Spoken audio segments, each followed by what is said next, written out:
La ilaha illallah Muhammadun Rasulullah. Assalamualaikum warahmatullahi wabarakatuh. Ahli kubur yang berhenti didoakan oleh anaknya. Syekh Zainuddin Al-Maribari dalam Irsyad Al-Ibad halaman 33 mengisahkan ada seorang laki-laki bermimpi melihat ahli kubur yang keluar dari kuburnya. Mereka kemudian sibuk memunguti sesuatu, namun belum diketahui apa yang sedang mereka punguti. Lelaki tersebut kemudian menceritakan mimpinya sebagai berikut. Aku sempat heran melihat pemandangan itu. Belum usai keherananku, terlihat ada seorang ahli kubur yang tengah duduk dan tidak memunguti sesuatu bersama mereka. Lalu aku coba menghampirinya dan berkata, "Apa yang sedang dipunguti mereka?"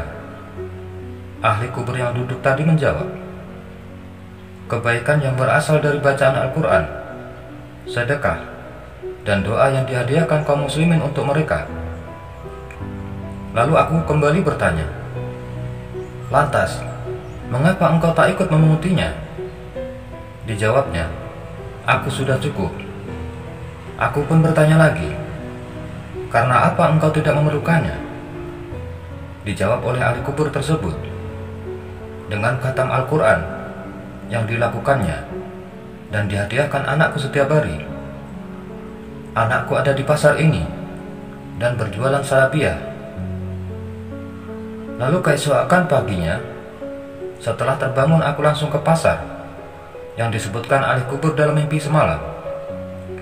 Dan ternyata benar, di sana ada seorang pemuda yang berdagang salabiyah. Sedangkan kedua bibirnya tak pernah berhenti berucap. Aku pun menanyakannya, "Mengapa engkau tak henti-hentinya menggerakkan bibirmu?" Si anak muda pun menjawab, "Aku membaca Al-Quran, lalu aku hadiahkan untuk ayahku yang di alam kubur." Beberapa waktu kemudian, aku bermimpi melihat beberapa ahli kubur keluar lagi dari kuburnya, seperti mimpi sebelumnya.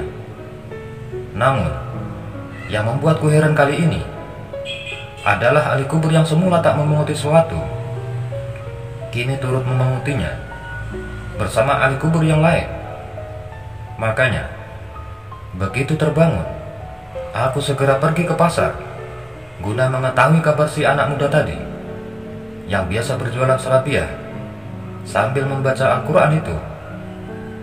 Dan ternyata sekarang ia sudah meninggal.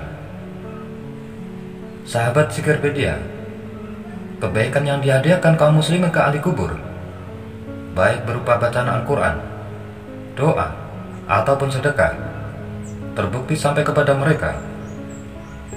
Demikian pula kebaikan seorang anak yang dihadiahkan kepada orang tuanya yang sudah meninggal. Contohnya, bacaan Al-Quran si anak muda dalam kisah tersebut. Hadiah kebaikan dari seorang anak, kerabat, atau siapa saja kepada orang yang sudah meninggal cukup meringankan terhadap orang yang sudah meninggal.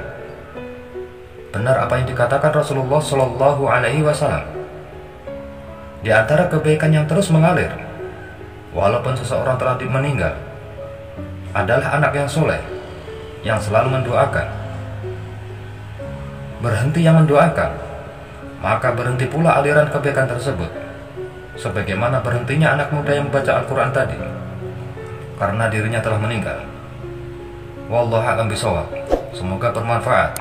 Assalamualaikum warahmatullahi wabarakatuh.